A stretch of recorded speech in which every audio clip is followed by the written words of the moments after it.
do you think North Carolina kind of dodged what could have been a horrendous storm with Erin? Yeah, it's certainly a big yeah. storm. I saw a graphic just this morning that it was the size of the state of Texas. The Wow. storm about 800 miles across.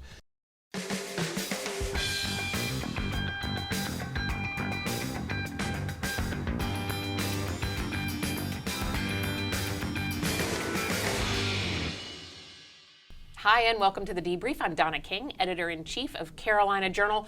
As we sit here on Thursday, we are still watching the fallout from Hurricane Erin, that just, all the winds and the water coming in from it off of the coast in North Carolina, creating a new crisis for North Carolina and storms, of course. Joining us this week, we're going to be talking a little bit more about what to expect in the days after that. And we have, of course, Jeff Moore, VP of Communications for the John Locke Foundation and Big Sur, of course, and Mitch Kokai, Senior Policy Analyst for Locke. We're going to break it all down and talk about that, FEMA, and then, of course, what you should be expecting. If you get that letter in the mail from the State Board of Elections that says you need to update your registration, we'll tell you what to do.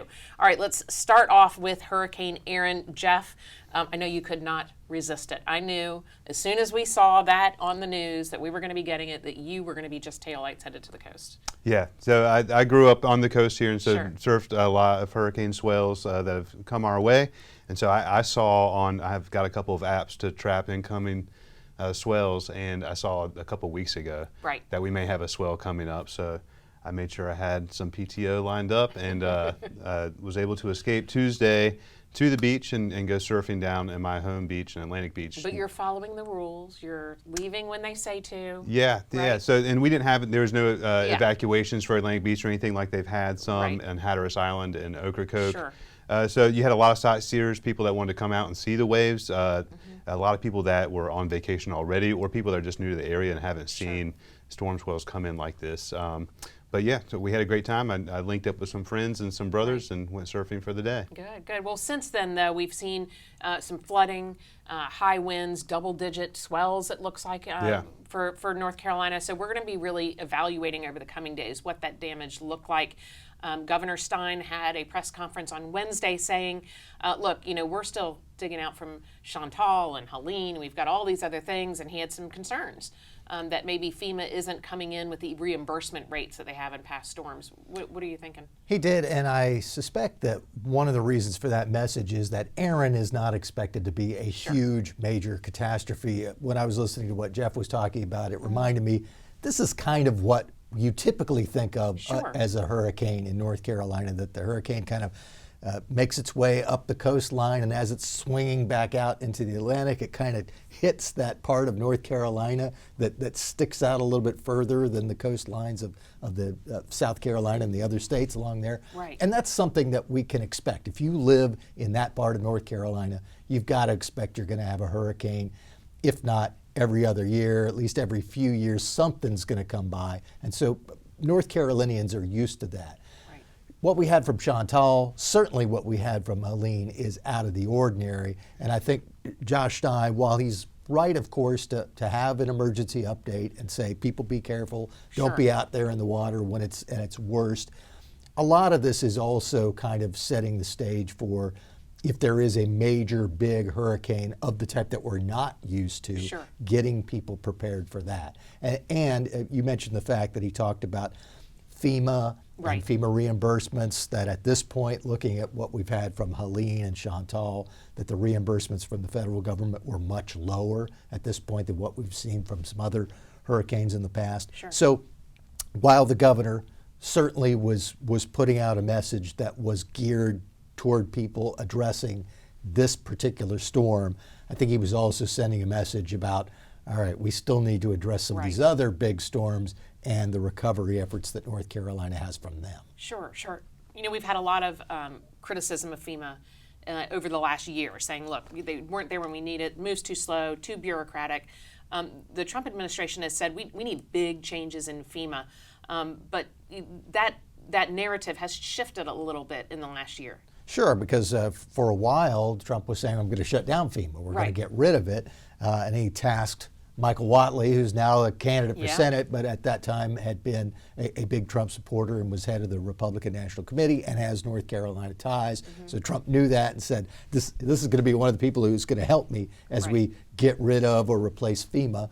But I think now, as often happens with the president, he'll make a very bold pronouncement, and then after some reflection and reconsideration, thinks, well, maybe it's something a little bit less than what I said the first time. FEMA does need changes. Sure. I mean, you're talking about a federal agency based in Washington, D.C., trying to make decisions for areas across the country in which you need kind of fast action, very unique circumstances that have to be addressed, and that's not something that a Washington bureaucracy is good with. Washington bureaucracy is good with doing things the same way over and over every year and expecting that it's going to take a long time and that there will be weeks and months of delays and people filling out a lot of paperwork. In a time of emergency, that's not what you need. You need quick action and people being nimble. And that's not something that FEMA or any federal government agency is good at. Sure. From what you saw, do you think North Carolina kind of dodged what could have been a horrendous storm with Erin? Yeah, it's certainly a big storm. I saw a graphic just this morning that it was the size of the state of Texas, the storm about 800 miles across. But like Mitch was saying, this is a more typical track for a hurricane. This is something that we've seen countless times.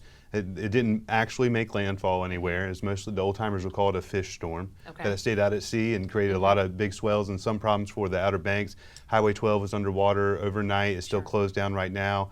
But that's something they're completely used to. So this happens. Actually, it may happen again at Highway 12 to be closed down in the fall if we get some bad nor'easters that come through. They often have sound-side flooding that floods the highway down there. So they're completely used to that. It did represent an opportunity because we had a storm out there, declare a state of emergency, jawbone about the FEMA and the federal government and the things that they can do to improve or at least incentivize them to get better at that. And so you get the attention where you need it while you don't have the costs really to pay. Strategy, So you have a louder amplification because the storm's right there, and then you draw more attention to the real problems we saw from Helene and Chantal. Which was really that, at the end of the day in an emergency, it's the town manager, the local sheriff, the emergency responders, the volunteer firefighters, teachers, If principals, there was ever an argument churches. for federalism, it is in this disaster relief and recovery because the locals are going to know actually where the resources are needed most. We saw it in the response to Helene in the immediate aftermath that it was the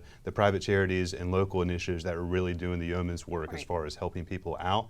And it was a federal government that's slow and clunky and messy and bureaucratic that takes so long to get there and then a lot of times causes problems in its wake as well. So it's good to push back on that and hopefully we can see some reforms there. We can handle things. And we're not talking about hurricanes that we're recovering from for 5, 6, 7 years after the fact. Matthew, Florence, I know. Let us know what you think because, if you've been touched by one of these storms and you've seen your local church have to step in when FEMA wasn't there, those are the lessons that I think we want to make sure that as North Carolinians, we experience this and see this in our neighbors all the time, and it would be really something to think about when they're reforming FEMA. What do you think?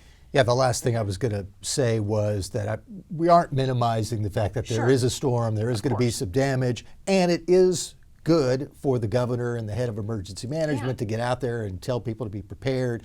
We're just saying that because of Erin not being the type of storm that we've seen in the past, like Helene and Fran and Hugo and Florence and all of those that have caused major problems, it is a good opportunity, in addition to getting that message out, to also raise these concerns about what the federal government's doing. Absolutely.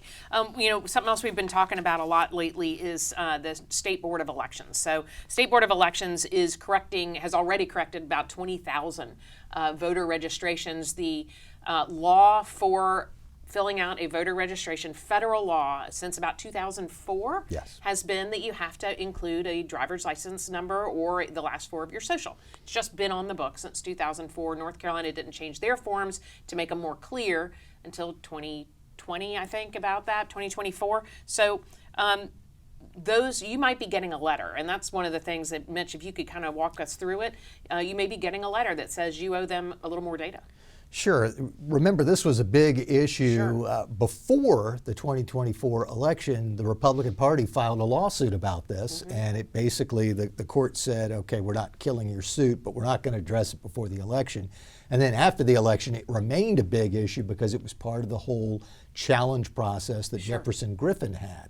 Jefferson Griffin, the state Supreme Court candidate who was just several hundred votes short of winning that election, was saying, look, now you should take some action against these people who did not have the last 4 digits of the Social Security number or driver's license in their voter registration.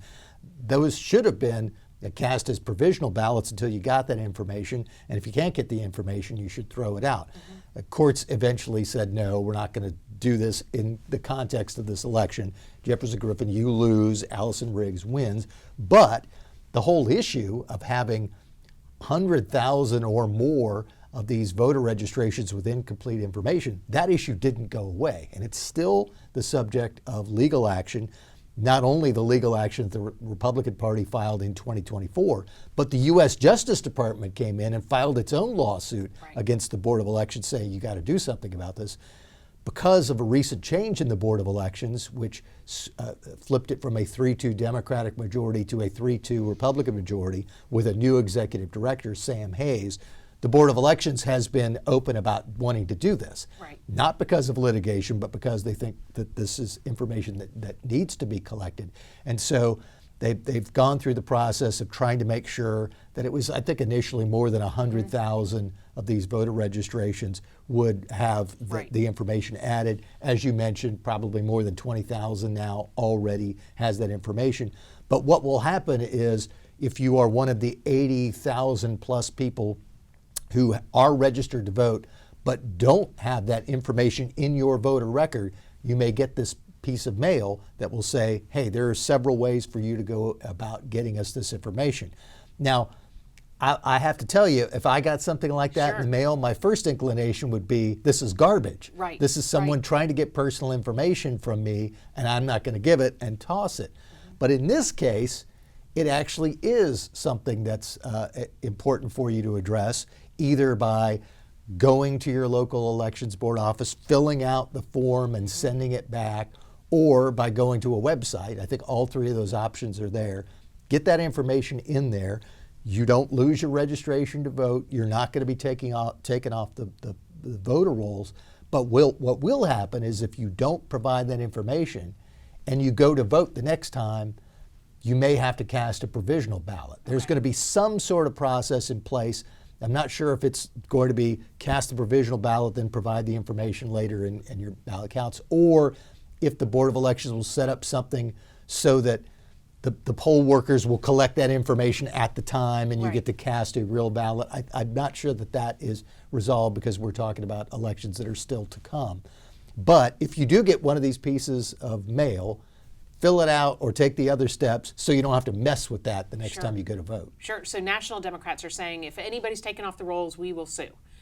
What do you think the legal implications are of this process? Because it seems like it's been pretty transparent. There's been a lot of press about, you're going to get a letter, you might get a letter, we're already fixing these. What are you thinking about the legal future of this? Well, it really depends on how things go. I mean, I think what happens is if you go through this process and there are still tens of thousands of people who haven't complied, my guess is there could be legal action with the next election, if not municipal election, probably the 2026 election, where one side or the other would go to court and say, well, this wasn't handled properly, and so it's affected the outcome of an election. Or it may be a case where, as the Republicans did with a handful of lawsuits before the 2024 election, Democrats might file their own lawsuit before 2026 saying, we think this process was wrong. All of these people should be able to vote a real ballot regardless. And then it will be up for the courts to decide whether what the Board of Elections did was above board and whether it worked or not.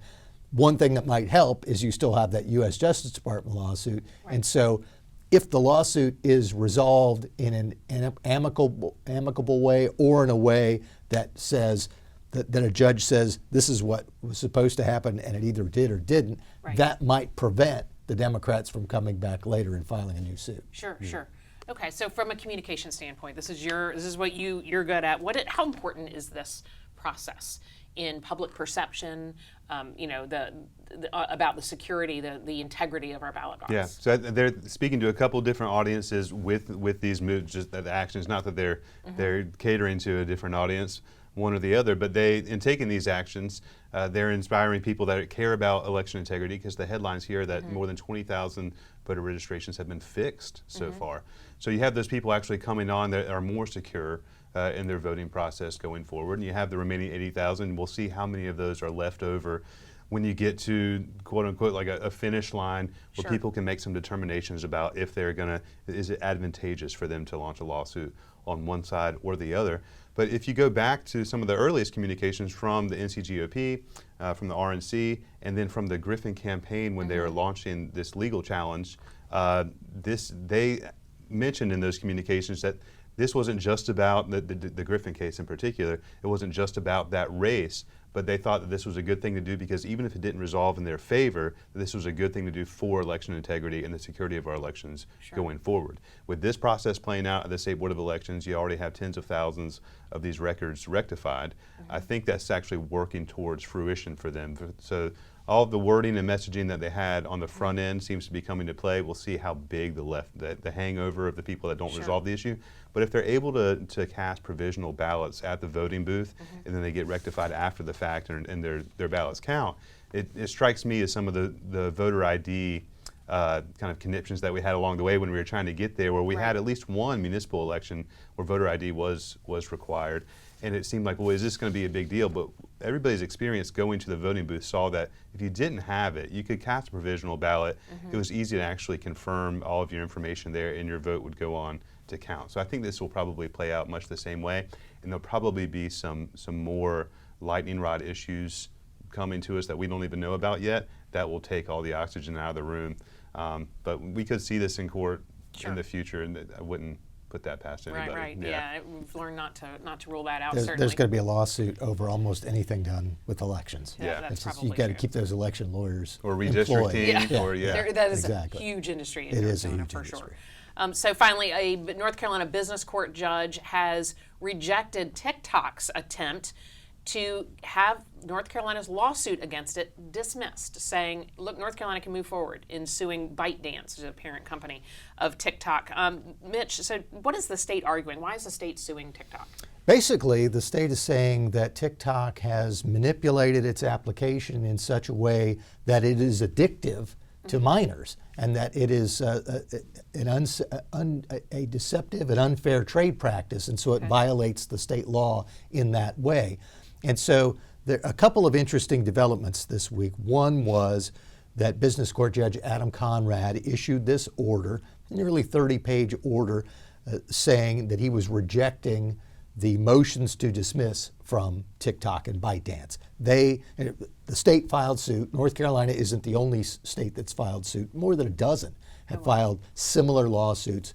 And this one is in our state court. It sits in business court. TikTok filed motions to dismiss on various grounds. They said, look, this is something that doesn't belong in a state court. We have federal immunity.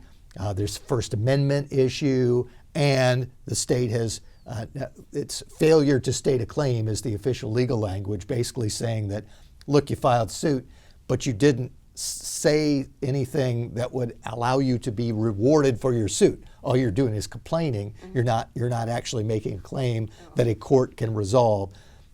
The judge, Conrad, basically shot down all of those reasons to dismiss the suit and said it could go forward. And he said, look, the state's allegations taken as true, because at this point, before there's been any discovery, any kind of trial, you take, in a motion to dismiss stage, you take the complaint as true and say, well, if you take the complaint as true, it would violate the Unfair and Deceptive Trade Practices Act, and so there is a reason for the state to be able to pursue this.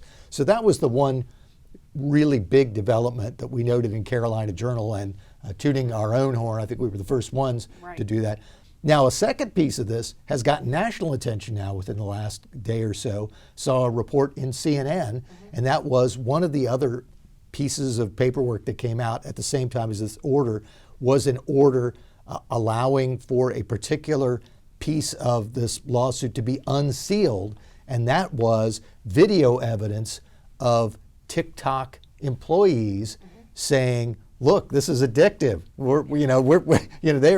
They're apparently admitting that their algorithm is causing it to be addictive to young people, and saying that they had some concerns about it. Now, since this came out and since CNN did a report about this, the TikTok and ByteDance people are saying, "Oh, this is deceptive." They called it the Attorney General's sizzle reel, and they said this is unfairly edited to make it look like the TikTok was up to nefarious, no good business. But that was basically just some discussion that was taking place as this app was launching. It's not reflective of what's happening now.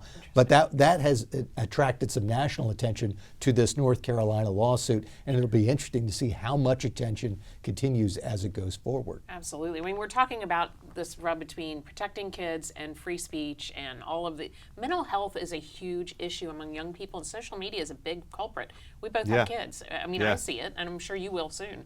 Yeah. No, I hope later rather than sooner. So I'm trying to hold on to no devices for as long as I can. But you're right that all of the other social media companies are maybe looking at this and thinking well, because they're all really and sometimes quite transparently just trying to make their application or whatever the social media platform is the one that you stay on all the time. And so some of their incentive is pretty straightforward and obvious. When it gets into the point of deception, you start thinking like, is there a consumer fraud element to this? And when you start talking about minors, we see the damage. Like now it's becoming more common knowledge that the social media platforms for younger people in particular are damaging mentally and emotionally, and they can cause all sorts of problems. But when you look at so I see that, and you see this lawsuit, and I think, these things are quite addictive. And I have young kids that are coming into those ages where they'd be interested in that stuff, and so that concerns me. On the other hand, when you look, the TikTok made an argument that this is a freedom of choice issue, and the consumers can choose to download and use TikTok or not. And the judge pushes back and says, well, they're minors, so they don't really have the full capacity to make that decision. My head interjects there. My thought process is that, that's when the parents actually make that decision. That's exactly so right. I agree that these things are dangerous and they're bad for mental health, and they probably work doggedly to make them as addictive as possible. And I also have some hesitation with the federal government determining what I allow my kids to do or to not do in that regard. So I watch this with interest, as I'm sure the rest of the tech companies are watching, to see if it goes. They had just gotten out from under the thumb of the Trump administration not long ago. We were talking about a complete TikTok ban, ByteDance having to sell their TikTok assets in the United States. And so they were able to breathe for a little while, and now they have lawsuits actually progressing in this regard. And I should mention, because did mention this earlier, but part of the argument about the deception was that TikTok and ByteDance put themselves out front publicly as being safe for kids and having designed it so that it's not going to cause problems for kids. So I think that was one of the pieces that really attracted Judge Conrad's attention. Not only is it addictive, because all of these social media apps are addictive in some way, but that ByteDance and TikTok had put themselves forward and actually made a case that they are safe, and that the parents should not be worried about their teenagers using this device. But the rest of the evidence that was cited in the court order and the video that was unsealed that has now attracted national attention, because this is the first time anyone has seen this video that was an internal TikTok video. It's basically suggesting, well, maybe what they've been telling the public is not what they knew on the inside all along. And that's going to be, I think, a major issue as this goes forward. Yeah, what do you think? Tell me what you think about this, because you may have kids, you may really doom scroll too on TikTok and make that choice to do it. Should we be able to sue ByteDance for this, and is it addictive? Are they responsible, or is this free choice, free First Amendment? We want to hear from you. Comment below. Make sure you check out carolinajournal.com for all the insights and all the information on these stories and a lot more. Thanks so much.